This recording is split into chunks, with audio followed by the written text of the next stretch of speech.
ka na? 5 po. 5? Sobrang cute. Baby. Ayesha, nakapag-play na ba kayo nila Argus? Nakapaglaro na ba kayo? Apo. Anong nilaro nyo?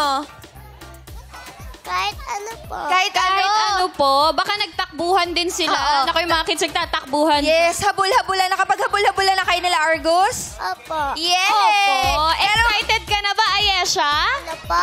Excited ka na po ba? Opo. Alam mo, laging nanonood si Ayesha ng Showtime. Oh, talaga? Ayesha, anong paborito mong segment sa Showtime? Bakit? Bakit ganun, Kuya Especially Bong? yan, Kuya Bong, ha? Segment, hirap na yung segment. pinipressure mo yung bata. Uy, huwag nga naman sabihin, especially for you siya ng guy. Ah, hindi ba? Hindi ba? Favorite niyang Hindi pala segment. yun. Pero Ayesha, masaya ka ba? Nandito ka? Opo. Oh, halata nga eh.